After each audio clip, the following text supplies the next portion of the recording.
throughout my teenage years, I was already a fairly heavy drinker at 15 or 16 years old. I always drank a little bit, weekends here and there. But as I got to college, that really escalated. And running and just about everything else became second priority to my partying and drinking. Quit running my junior year in college. Never thought I would run again. Here and there, people would tell me I drink too much, but I kind of didn't really worry about that. When I was 39, I was in a book club with my father, came into his office, and it's just my father and my stepfather there. And my antennas were up, and I kind of knew what was going on. So they just said, "Hey, Nathan, we're very concerned with your health, your drinking." This was an intervention, but I really saw their concern. And for the first time, light bulb went off in my head that my loved ones were legitimately worried about me, concerned about me. That was quite the day. I thought I was going to go to the office to checking myself into an 8-week program. And I realized, for this to be successful, everything in my life had to change. I kind of tried to do it Nathan's way, and it failed miserably. Hey guys, welcome to the Run Free podcast, where we talk about training using our Holistic 5 principles. As longtime athletes and now coaches, we're super excited to take everything that we've learned over the last few decades and share it with you to help you find your optimal performance. Today we're talking with longtime Run Free athlete Nathan Deeter. He's a masters racer who races across the country in the 5K and is a top performer there. But what's most impressive to me about Nathan is this road to sobriety that he's been on over the last 4 years. When I first met Nathan out in Flagstaff, Arizona at our first Run Free camp, Ryan introduced me and said, "Can you believe that this skinny guy used to weigh 200 pounds?" And it's hard to believe when you look at him that in just such a short period of time, Nathan has really transformed himself both physically and also his life as a whole. I knew at some point we had to get Nathan on the podcast to dive deeper into his journey. I hope you guys enjoy this conversation with Nathan. I'm your host, Chad Hall, and this is the Run Free podcast. All right, Nathan, welcome to the podcast. We're excited to have you on here. We met at a Run Free camp 2 years ago, right, in Flagstaff, Arizona. And I remember you telling me your story, and it just kind of blew me away. And I knew we had to tell it at some point here. But first off, how did you get into the Run Free program? I know we were just chatting. You know Jay, and I think there's an interesting story there if you want to tell us about it. Yeah, right. Thank you so much for having me on. I guess how I was introduced to Run Free was I watched Ryan's documentary, 41st Day, and was super inspired. I was in a different running program at that point, and just emailed him and did some internet hunting and found out about the Run Free program, and so made my submission and then joined you guys, and then I actually got to meet Jay in person at a race. I guess it was March before last. I was doing a 10K in Rome, Georgia, which I guess that's where Jay ran, right? Jay, you ran at Berry College? Yeah, I ran at Berry in Rome, Georgia. Yep. And so I got a chance to meet him before, and we chit-chatted a little bit, and he said, "Hey, I'm going to be the lead bike at this race. Do you think you're going to be in the front?" And I said, "Gosh, I don't really know. Maybe." And so sure enough, I did my normal thing where I blow it out of the blocks pretty quick, right behind Jay. And Jay's run the course a million times, and he's being so instructive. He's like, "Here comes a hill, pick it up a little bit." And then I see at about 4.5 miles in, Jay, is poking his head around a few too many times, and he goes, "You got one hard coming." So, sure enough, about a 23-year-old came blowing past me with about a mile and a half to go. And so that was it. It was a great race, but it was a good way to meet Jay, get to chat on his home turf a little bit. So since then, I've been with Run Free for, almost 2 years. So 2 years in November. So, hey, Nathan, that split, I think I remember you're running, maybe 5:30s around there? Is that right? Well, yeah, I remember the first mile was like 5:17, and I was like, "Oh, it felt pretty good." But I felt that 5:17 about mile 5. Yeah. And then that guy, the interesting thing about that race, though, is the guy that came by was running maybe 5:20 pace. And I think maybe at that point you had slowed a little bit to 5:35s or 5:38s. Right. And so you still finished well, but it was just that slight, shift of you slowed down about 5 or 6 seconds and he sped up 5 or 6 seconds. And then it was like a pretty quick, drastic extension. But you hung on pretty well, as I remember. Right. I remember with about a little less than a mile to go, he wasn't extending the lead anymore. And I was like, okay, maybe he's dying more than I am. And so, but then, he kicked with about a quarter mile to go. He sprinted in down that last straightaway and it was over. So, that was super fun, man. You did light up that first mile though. Yeah, it was fun. It's so funny how there's always that hindsight at the end of races where you're like, yeah, that first mile was a little hot, but it felt so good. Yeah, that's right. You always tell yourself, like, oh, I'm only going to run 5:30s as long as I can. And then you start out 5:17. I go, well, that wasn't too bad. But then, stringing 5 more of those together is not going to happen for me. So, self-discipline in that first mile is a little tough for me, but we're working on it. So yeah. I always have this thought of like, this is going to be the best race of my life. Of course it's happening today. Exactly. That's it. Yeah. That positive thinking. I'm like, this is it. It's all that training. Much better than I thought I was.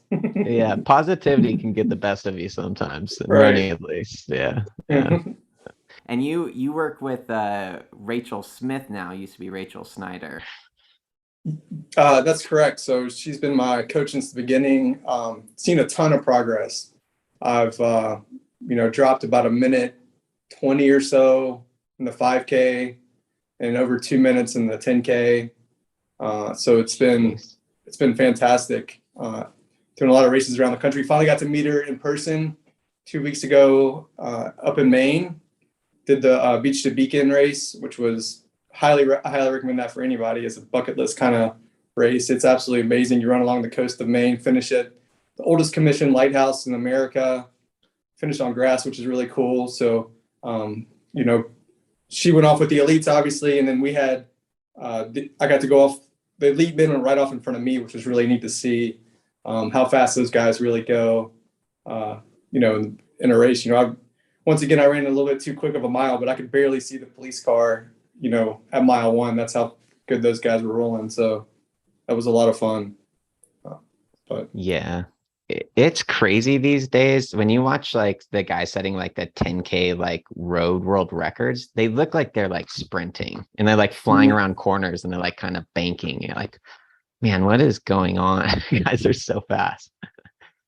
I think I know a lot of talk has been about the shoes with that. Man, I gotta say, it makes a huge difference to have the carbon fiber shoes and the cushion and the ability to pound your legs and not feel the repercussions of it. And so when I watch those guys, I'm like, man, they're running so much faster with the shoes that we have now compared to like, think Nathan, when we were first coming up, man, like those flat, you felt every step on that concrete, man. Oh yeah. The lighter the better was nothing was the best. Yeah, for sure. Yeah. I remember having some some Nike like waffles that were basically spikes with no spikes in them. And like, when I think about running in those now as a 40-year-old, I'm like, man, I wouldn't make it 2 miles. No, it makes my legs hurt thinking about it. Yeah. Yeah. So Nathan, before we kind of jump back in time here and run through your story, right now you're running on the roads a lot. You're doing a lot of like 5K, 10K stuff, right? Like what are your current goals? Like where are you chasing after? So I've had a pretty good, like I mentioned, my times have come down a lot. I would say my current goals are, I would love to finish in the top 10 in the country in some of these national 5K, 10K master races I've been running. I finished 16th in the country this past year in 5K. That was right here in Atlanta in February. I think if I can drift down another 20, 30 seconds, I can be right in that mix. That would be, fantastic. I'd love to get under 16 for the 5K, under 34 for the 10K. those are two goals that I think are doable. I know I'm getting older. I'll be 43 tomorrow. But, I think I got a few more years of, left of improving. I'll mention in a little bit, I gave my legs a good 20 year break from running zero. So I think there's still some more miles and some more good times in there. So I'm lucky enough to have a great wife that loves to travel, and she sees, we make little vacations out of these races. And so that's been fantastic too. So, you guys got married recently, didn't you? We got married in October. And so it's been great. We dated for 6 months, we're engaged for 6 months. So, Wow. it's been great. I got married at 42, and life keeps getting better. That's for sure. So she's a runner. Our first date was a 5K. I couldn't get her. She'll probably kill me for saying this, but I asked her out, and she said she was busy for 3 or 4 weeks. And I was thinking to myself, well, who's busy for 3 or 4 weeks? You can just, tell me no, it's fine. And I just said, hey, I learned that she was a runner, and I said, hey, I'm running this 5K, in town in a couple of weeks. You're more than welcome to join if you'd like. And so she said, sure. So I didn't think she would say yes. And so I went and picked her up. Never met her before. We went and ran a 5K. So she was like, oh, I guess, when we started, she was like, I guess the race, she goes, I guess we're going to run together. And I said, no, I'm going to try to win this. So see you at the end. So, Did you really just take off? So I cheered her on at the finish. So, so we've been together ever since. That's so great. Just totally ditch your day and then it all works out. That's right. Oh my gosh. That's so hilarious. Well, hey, I mean, if she can accept you at your best / worst, that's right. You're good to go. Your best racing, worst date. That's right. Yeah, exactly. I think Nathan's just flipping it. He's like, you think you're hard to get? I'm hard to get. Yeah, that's right. Oh, that's awesome. That's great.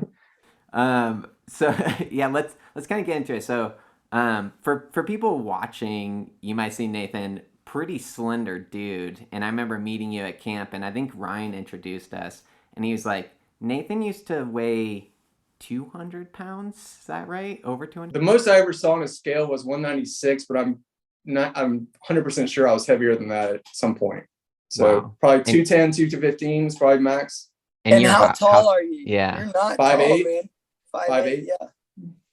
Yeah. And you had ran in college. So somewhere between college, working a bunch, you kind of end up there. So run us through a little bit, just like, you're a college runner. I think we were talking about PRs. Your PR was like 16, 20 something, right, in the 5K? 24, somewhere in there. Okay. So yeah, I can kind of just start. So I grew up here in Atlanta. I grew up a great big giant family. I have 4 sisters. Could not have a better childhood, really. I had played a ton of sports.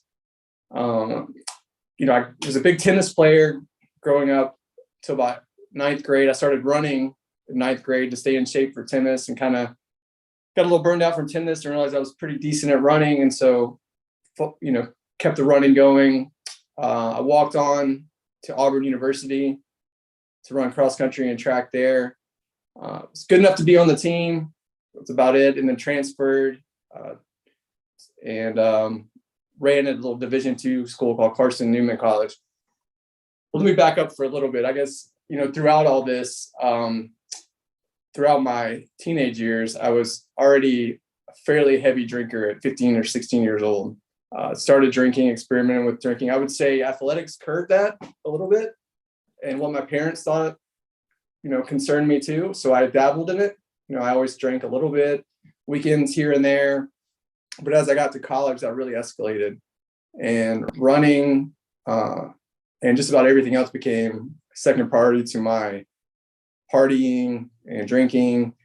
So that caused a couple college transfers, grades suffered, and came out of college in the professional world. I quit running my junior year in college. Never thought I would run again. I thought that I was fine with that.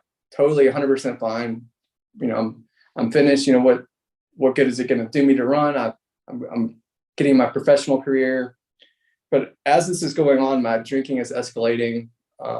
Went from, drinking 3 or 4 days a week to now I'm out of college and I'm drinking every day. In the evenings, I was always, justification is a real source of sin, I think. So I was able to justify my drinking with, hey, I have a good job, I have a house, I have a car. So, here and there, people would tell me I drink too much, but, I kind of didn't really worry about that. Well, this progressed, like we talked about the weight gain, that was probably, that sneaks up on you, just like anything else, 3 or 4 pounds a year. Boom, but you times that by 17, 18 years, it's a lot of pounds. So when I was 39, I was in a book club with my father, and I came into his office, and it's just my father and my stepfather there. And my antennas were up, and I kind of knew what was going on. So they just said, hey, Nathan, we're very concerned with your health, your drinking. So I guess, this was an intervention, but I really saw their concern. And for the first time, light bulb went off in my head that my loved ones were legitimately like worried about me and concerned about me. And so I agreed just to go talk with someone. So that talk ended up with me checking myself into an 8-week program here in Georgia. So that was quite the day from I thought I was going to go to the office to checking myself into an 8-week program. And I realized, for this to be successful, everything in my life had to change. I kind of tried to do it Nathan's way, and it failed miserably. So, I really need to reprioritize my life. I put God back first in my life. I grew up in the church. Everything had taken a backseat to my drinking, relationships, church, work, everything.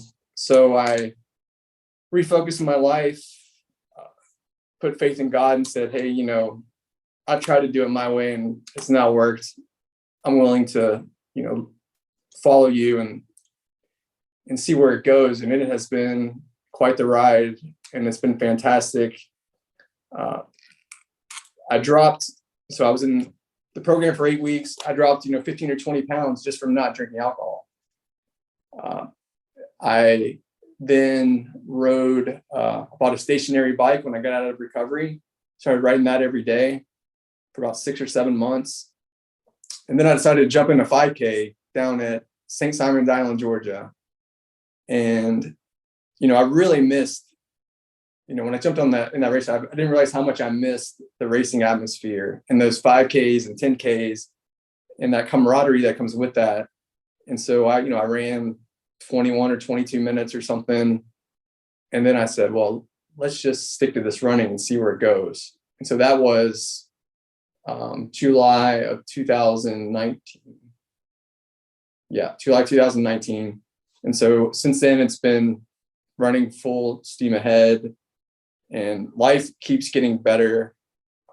Every week I'm coming up on 4 years sober now, which is great. I have my family to thank. I have an unbelievable supportive team. You really find out who loves you. Well, you always can find out who you like, but when you're really at your worst moments, who's backing you and who's sticking with you, and who at your worst moments say they're proud of you. That's true love. And I have a great support team of family, and now a beautiful wife too that totally supports me. So it has been quite the ride. Yeah, that's crazy, man. So a lot of people, I feel like they try to make that change. They try to leave their drinking, right? And they go back. They go through this like ebb and flow, right? For you, is just one intervention and you were gone on your way.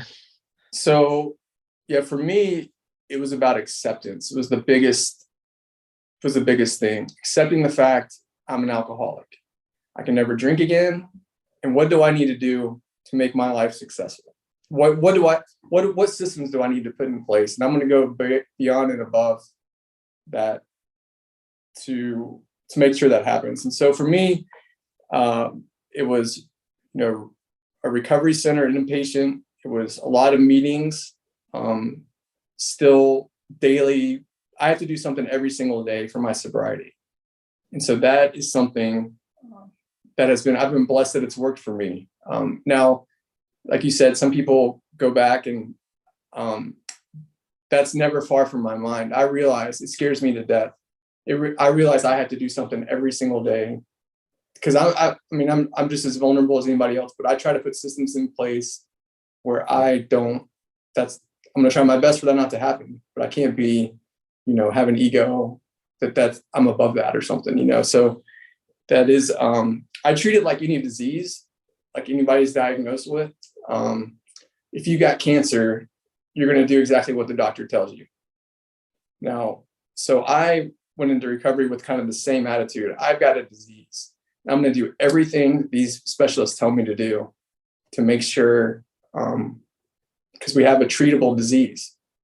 So that's kind of the attitude I've taken with that. And to talk about that acceptance part, I think it's an interesting thing where I feel like in some ways people who have gone through any sort of addiction, but you kind of come to this place of humility, right? Where you accept this thing, this issue that you have.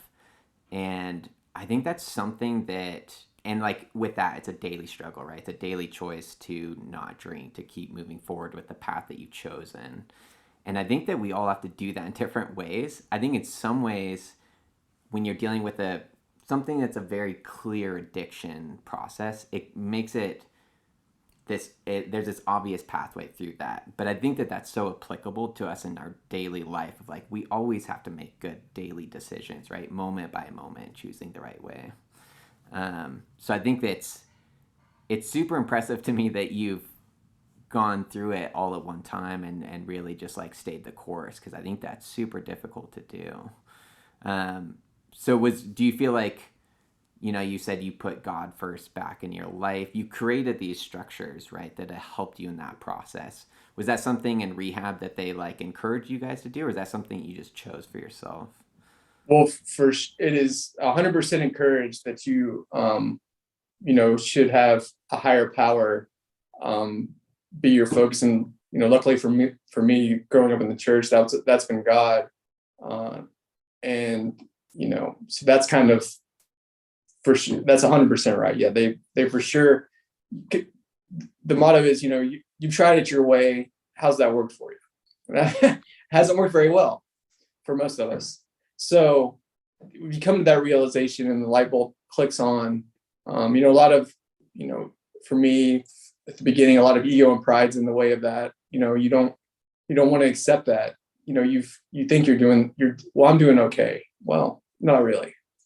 So that's goes with that acceptance I was talking about earlier. So, I think one of the mistakes that we all make on a daily basis is we assume that when we struggle, everyone else isn't struggling. Mm-hmm. And, I can say, like, just kind of taking that idea from your experience, Nathan, and comparing it to running and to our athletes and to daily being involved in the sport.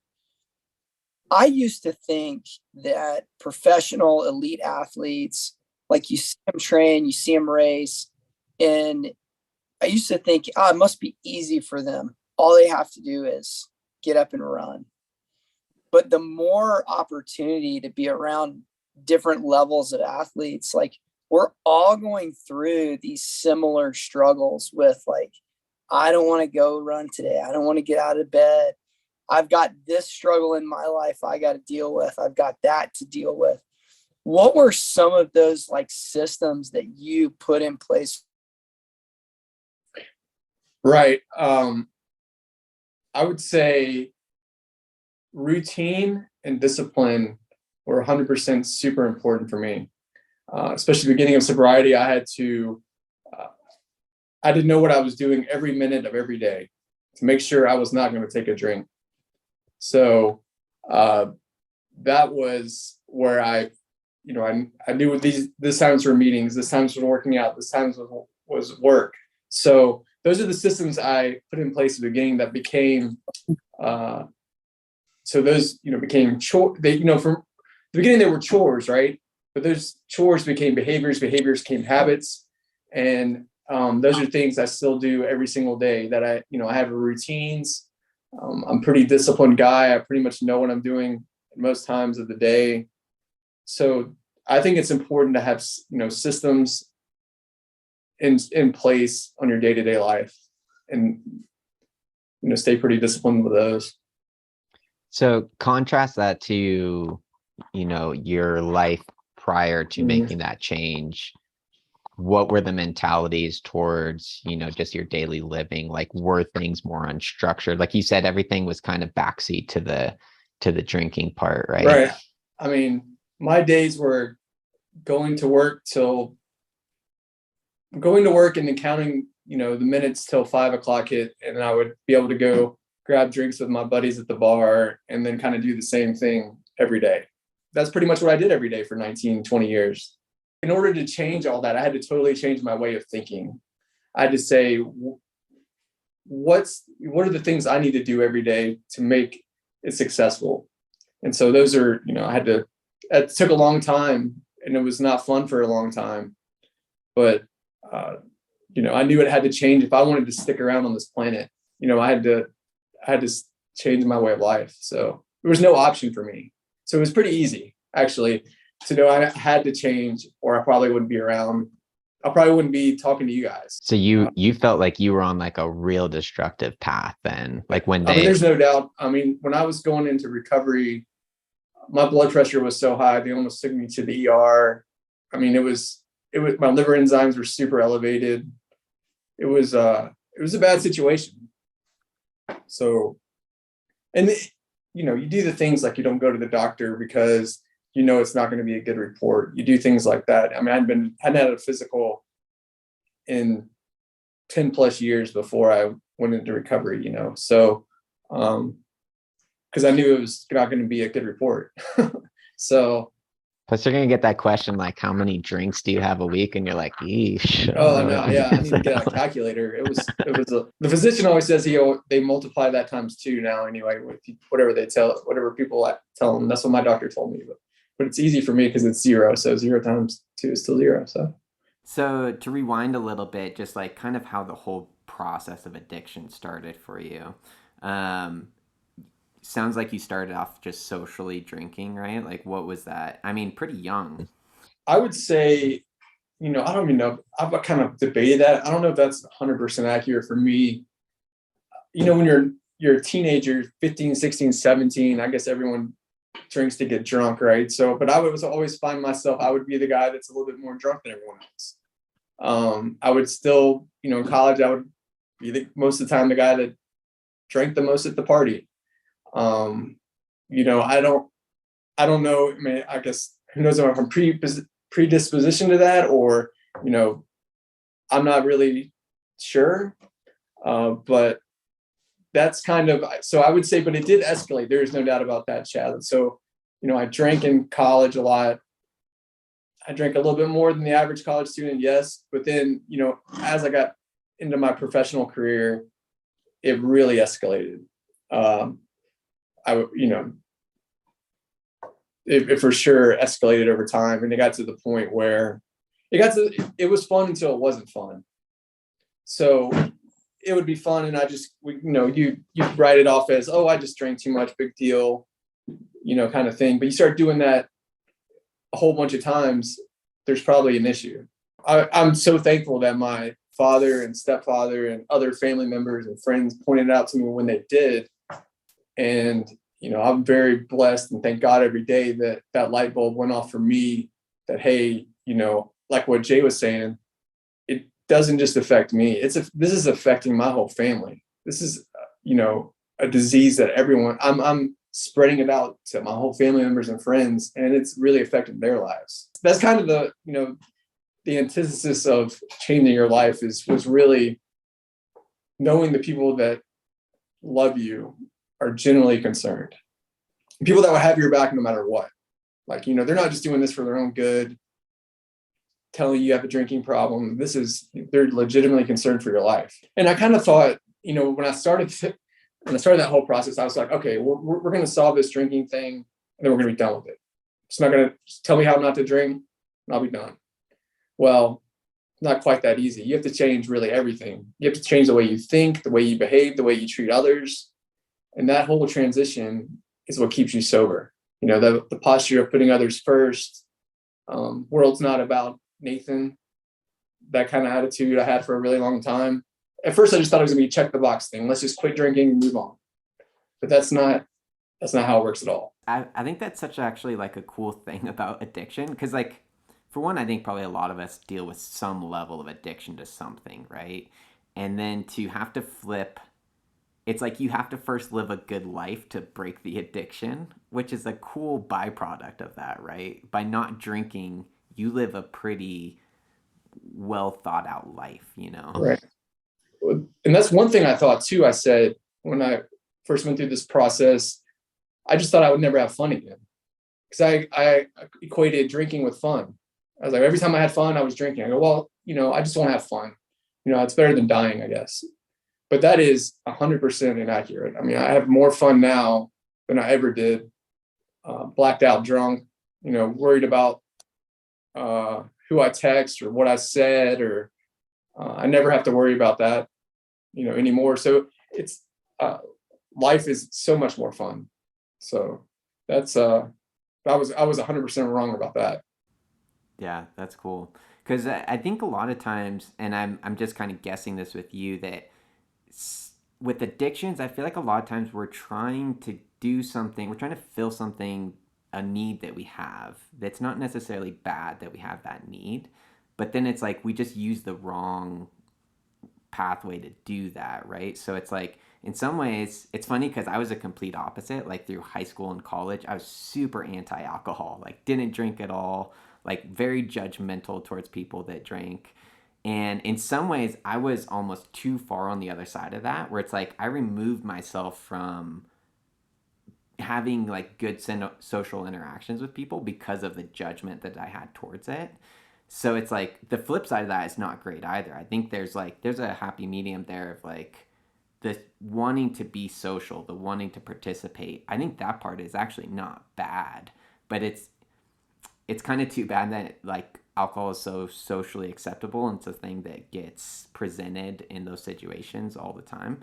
So how do you view, like, do you have, what's the balance of grace and maybe accountability that you have thinking about both past Nathan and like current Nathan? Like, do you look back at yourself and have understanding, or do you feel judgment towards it? Oh gosh, that's something I really had to work through for a long time. You go through the recovery process, and you know they really want you to write down things that you resent and why you think you were drinking so much. And I was like, golly, you know, I really don't have that much resentment toward people or things, or I've had a pretty great life. And then I realized that I resented myself a lot because of my behavior when I was drinking. And that's something I really had to work through. And I had to forgive myself for things that I've done. So I was super hard on myself through some of my behavior that I had done. But, you know, on the flip side of that, the way I can make that better is to live a better life now. And so that's kind of what I've tried to do every day, and try to take it easy on myself. So, but then as far as, you know, I can 100% be around folks that are drinking. I don't like people to feel uncomfortable if they're having a cocktail. My wife loves to go to the wineries, and she's a wine collector and all that. And I think that everyone should be able to go and feel comfortable doing what they want to do. It's just not something that I can do. And I like to say that I've already drank my lifetime allowance of alcohol by my first 39 years. And so I'm finished. So, you know, I don't have, you know, turn my nose up to people that want to have a cocktail or have a glass of wine. So they're lucky. They're blessed folks that can have one drink and, you know, be fine with that, one or two or whatever. That is not in my DNA, unfortunately. It would be more like one or two bottles of wine at a time. So that's just not how I'm hardwired, and had to learn to accept that. So Nathan, one of the questions that I was thinking about, that increasingly I get as a 40, I'm 42, you're 43, is from other athletes that are getting older into their 40s, like, how are you still doing it? And I think it's interesting sometimes when an athlete has a long break and then comes back to their running later, because there's huge upside for you. Like you're right. You still have the opportunity to run really well. And maybe you did all your drinking before, but now you've got all your running to do. I know. So how's your 40-year-old body doing? How is it responding to training? Like, is there any tips and nuggets that you can give other 40-year-olds that maybe did something similar to you in terms of taking a break and now they're coming back to training? Like, what's worked well? Yeah, I like to say, you know, you think about when I ran in college, I go, man, maybe I wasn't such a party animal. I could have been a lot faster in college, you know. But you know, after taking 19 plus years off, I would say I dove right back into it and dropped significant. I went from a 21 and change, I think 21:45 to 18-minute 5K in 4 or 5 months. And then, you know, down 16s now. But I would say, just like anything else, consistency. I'm very consistent. I was looking back at some of my logs. I run between 35 and 45 miles every single week for the past 3.5 years. I would say just being consistent. You know, I'm very lucky to have Rachel holds me very accountable, you know, as my coach. But, you know, also I think it's important, Chad and I were talking about this a minute before, is recovery process. I never really learned that when I was a younger runner either. It's taking the extra day off if you need it. I'm still learning that, because I think I'm still have the mindset is if I'm taking the day off, I'm not getting fitter. So I'm very goal oriented guy. And so I figured, well, taking a day off or taking 30 seconds slower this, you know, a mile on this run is counterproductive. So that, you know, changing that whole mindset has allowed me to improve quicker, I think, too. And I love being competitive. I love racing, you know, against guys around my age or the younger guys. You know, I ran a race last weekend and I had a 16-year-old kid pass me at the end, and he goes, "You're the fastest old guy I've ever seen." So I don't know whether to thank him or if it was an insult. I wasn't totally sure, but that's a thing for sure, man. Okay. So, I would say consistency is the key. I mean, I think consistent training is the key. And I think that's just any kind of behavior you want to be good at, is being consistent. So I love it that you pointed out taking the day off if you needed one, because that's one that I've had to learn the hard way too. It used to be, as a younger athlete, like I'd feel something and I'd just push through it and hope that it went away. And sometimes it did, which is what taught me to do that, right? Like I had a little bumper bruise and I just ran through it, but it gets harder and harder as you get older. And man, I've just gotten so confident in being allowed to take that 1, 2, or 3 days off and let something run its course. And then that 4th or 5th day, you're right back at it. So I love that you're kind of figuring that out as well. But it's hard, isn't it? It's hard to take. It's very hard. Now, you know, I'm in the best shape of my life right now at 43 years old.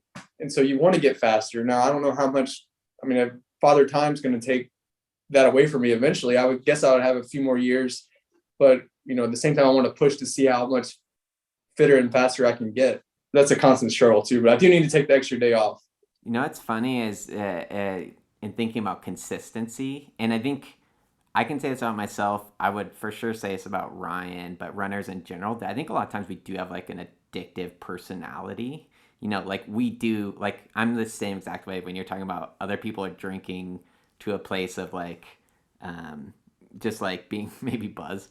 And it's like, I want to do everything to the max. So I'm right there. I would have been right there with you if I was drinking at that point in my life, But in terms of, there's a positive effect of that too, right? I think the consistency thing, it's like we can also do the running thing to the max too. And I think that's why probably for you, slotting some things in there that you can maybe, I don't want to say be obsessive with, but be very hyper focused on, right? And doing well.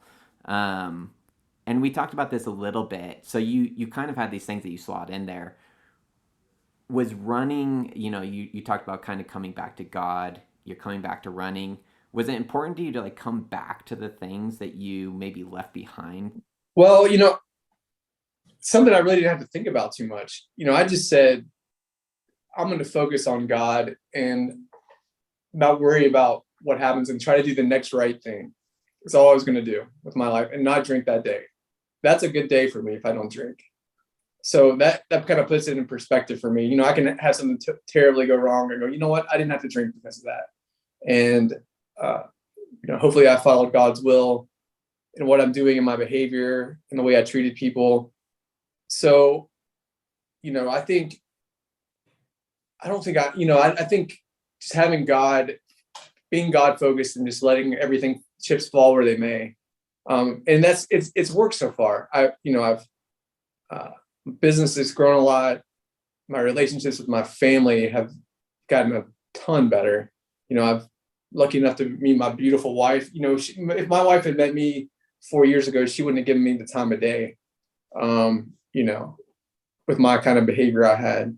So I think God puts everything in a timeline when he's ready, when he knows you're ready too. And so extremely blessed on that front, So that's awesome. When was the first time you laced up the running shoes and went out the door, and like kind of what was the thought process there? So yeah, so I rode this, like I said, I rode the stationary bike for a few months, and then there's a little my mother and my stepfather live on the coast of Georgia, and there's a little 4th of July 5K down there. And so I just said, you know what, I'm going to start jogging a little bit and I'll, hop in that 5K. And so I started running about 3 weeks before that, probably 10 times, and then ran that 5K, and then signed up for another race and another race and another race. And then it just, compounded over time. So How much did you weigh when you first started running? Like, I was already I was down. I had lost probably 40. I was probably down to like 160 pounds in my first race. Oh, wow. So I was probably down 50 pounds. Was that just not drinking and when I was in recovery in that 8 weeks, just from 100%, just not drinking, no exercise, sitting on the couch and reading, I lost 15 pounds just from not the amount of calories I would consumed in alcohol. And so then when I got out and started, having some activity, it was kind of like your body just saying, oh, wow, I missed this. And the pounds just started, shedding off. And you don't have those late night pizza orders and things like that when you're not drinking. So, what about sleep, Nathan? Because, one of the things with Run Free, we try to touch on is this holistic 5, and one of them is rest and sleep. Part of that's running your easy days easy. But then again, really sleep is like huge. So what happened with your sleep not drinking? The sleep was a whole nother ball game. We could have a whole nother call just on that. I sleep 7 to 8 hours every night, and just the quality amount of sleep when I wasn't, now that I was sober, was night and day. I was so much more rested every day. It was amazing. That obviously, like you're saying, it travels through your whole day. You were way more productive at work. more alert. You're able to run better. You're able to exercise better. You're able to do everything better. And so the sleep was a huge factor. Maybe you're not as on edge, with people, all those kind of things to really translate from good sleep. So that was huge for me. So one of the things I've been looking into recently is with sleep and alcohol, and suggesting to our Run Free athletes is, I believe this is right, that alcohol's half-life is 8 hours. So 8 hours later, it's still in your bloodstream, and it affects the quality of sleep more than the quantity. So like people get into this cycle. I was actually talking to an athlete a few weeks ago. She was having a hard time sleeping, and she was drinking a glass of wine or two every night. And then she would drink a glass of wine or two to go to sleep. But then it was a negative feedback loop because her sleep quality would be poor. She'd be tired when she woke up, and then it would just totally repeat itself. So did you recognize that when you were drinking, like, my sleep's horrible, or did you just not even? I did not. So I drank so much that I didn't, you don't even recognize it until you stop doing it.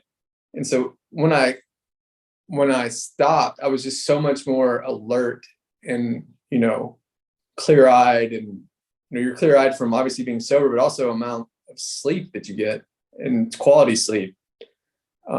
It was a total game changer for me. Yeah, it's crazy how a lot of times you don't know how bad you felt until you get out of it, right? And you're like, wow. And I do that all the time when I finally get a good night's sleep, and I'm like, man, I didn't realize I felt crummy yesterday. So did you, in terms of like, this path of getting on the running routine, you're dropping weight essentially by being active and not drinking. Are you doing anything with your nutrition along the way? So I try just to not eat terrible. Obviously, I mean, I do. Like, I don't eat. I mean, I eat a lot. We eat healthy at our house. And running, I run in the afternoons after work every day. So I'm not going to eat something crazy terrible before, because I know I've got whether it's a 5 mile easy run or a hard interval workout, I'm not going to put a whole bunch of something terrible in my body. But I'm constantly aware of what I'm putting in my body. I'm not eating, cheeseburgers every day or wings or anything like that. I want to stay as physically fit as I can. But I'll tell you one thing. I went, when I first started getting pretty heavy mileage, 6 or 7, it's all relative, 40 miles a week, but 6 or 7 months in, I went to a nutritionist because I was dropping weight too quick. I thought I got down to 142 pounds, 141 pretty quick, and I was like, well, I can't keep losing weight. I don't need to be much lighter than this. And she gave me some tips of the trade of eating a better calorie kind of diet. I can't even remember exactly what that is now because it's been 2 years, but my weight is maintained at about 140 to 145 pretty consistently over the past couple of years. Yeah, I always think it's funny when I talk to people who are like have trouble keeping weight on, and I'm like, man, you jerk, don't say that to me. But yeah, that's a good problem to have. So kind of switch directions a little bit. I'm just going to ask you this kind of random question, but do you consider yourself to be mentally tough? I think so. There's a couple ways. Obviously, with my sobriety, it's put me through the mental ringer of how to totally change the way I think, and to be uber focused on that, and realize that my sobriety is the most important thing in my life. Without that, like, everything crumbles. And so that has been, I think, helps you grow mentally strong. On the other end of that, I think in racing, I think I'm mentally tough in the fact that I know I'm not the fastest guy as far as foot speed goes, but I know I can push myself to that limit where I think some people don't want to push themselves. So I have to push myself that much harder in the middle to the 75% of the race, because I probably don't have the leg speed to outkick somebody. So I think, and I, you know, I'm in the insurance business, and I'm pretty mentally focused in that as well. I think so. Yeah, I think I'm pretty mentally strong folks, but I think that's only indicative of the people around you though too. So I'm around constantly. I think iron sharpens iron. I'm around a bunch of great people all the time that I follow their lead, and it's easy to have that kind of mentality when you're around great people. Yeah, that's great. Was that something that got developed more deeply through, going through rehab, kind of leaving that addiction behind, or was that something that just been a characteristic? I think for better or worse, I've always been a pretty determined guy, even from a young age. I don't know if my mother would probably say strong-willed, I guess, as a child. I don't know, but yeah, I would say that's been ingrained in me since I was a very young guy. So say for somebody who's wouldn't, because I think part of like being mentally tough, for one, I think it's like how you identify yourself. I think people tend to be mentally tough who think they're mentally tough, and then some people, whether they're told that or they kind of fall into that category, sometimes start to think that they're like mentally weak. From a guy who considers himself mentally tough, and I think that shows in you leaving being an alcoholic pretty swiftly, and then you're running. Is it an eyes on the prize thing? Like you're so focused on the positive outcome that you want? I think a positive mental attitude is super important. I always try to, I used to do a thing called, I guess they call it future tripping. I used to always worry about things that might happen. But at the end of the day, those things have not happened. So I try not to worry about things that have not happened yet, and try to think of the most positive thing that's happening right now and what I can control. What I can control is what I control. And that's a whole nother thing I had to learn. I had to learn through all this was to be able to control what I can control. I can't worry about what other people think. I can't worry about what might happen, but I can control what I can control. Kind of, mentality has really helped out a lot. Do you think there's good, like I feel like there's so many skills that you would develop trying to leave an addiction, right? That I think are so applicable to running, like because there's so many things like that I think we get ahead of ourselves in our running, right? We start to think about the goal that's way down the line instead of where we're at right now, right? And that like managing the time period that you're in, I think is super useful. Yeah, I think you're 100% right there. What I can control is what I can do right now. What I control running wise is what I'm going to do in a couple hours when I go run and put my shoes on to go out the door. But I can control that. And I can control that, workouts every single day. And then I know if the effort's there, the outcome, it is what it is at that point. I know I've put in a good effort. I know, I've had some bad races here and there throughout this journey the last couple of years, but I know my effort's been there. It just wasn't there that day. I know for my sobriety and my day-to-day work, I know the things I have to do every single day to make that success happen. There is an outline of success, and I try to hold myself accountable to that as much as possible. And it's worked so far. So. Hey, Nathan, I'm wondering if you know the name Marshall Goldsmith. Do you know that guy? No. So it's so interesting, the things you were saying about effort. Mm-hmm. So Marshall Goldsmith is this like one of those life coaches, and he does coaching for a lot of like Fortune 500 companies, like bigger executives and stuff. And he talks about asking yourself the question, did I do my best that I could do today? Did I do my best I could do in this workout? Did I give my best at, and you fill in all these blanks with effort level analysis of success. Like, did you give the proper effort level? And it sounds like that's kind of like where you're at with helping your confidence, because if you're giving the right effort level and you're going to be happy with the result, then you're almost automatically going to be confident in what you're doing. 100% accurate. all I can worry, like I just said, all I can worry about is what I'm doing today. That's it. As far as my effort, I can, something might happen tomorrow. I don't know what that is. But I can control what I can do right now. Yeah, I agree with that 100% too. Like I can't tell you how many times I tell myself in like hard workouts or in races, it's like just do what you can today. Like it may not be on paper what you thought it was going to be or what you hoped it would be, but like I'm pretty certain after years of doing this, I can put out that effort, right? And I can manage that. But I think when we start to think about times and we're checking our watch every like 2 seconds, right? Like it can get in your head. And I see a lot of people doing that. So I think to speak to that, to be mentally tough, I think in a lot of ways is just to be able to focus on the things within your control. I would say, for, the folks out there listening, if you see someone struggling in any area of their life, it doesn't have to be addiction, and just a word of encouragement, positive statement. It doesn't have to be some profound advice. Just a pat on the back or encouragement goes a long ways. For someone who went through that, it is to know you have good people on your team, super important. Yeah, that's awesome. I know we were on a previous episode, we were talking with one of our coaches, Courtney Barnes, about kind of community within the running space.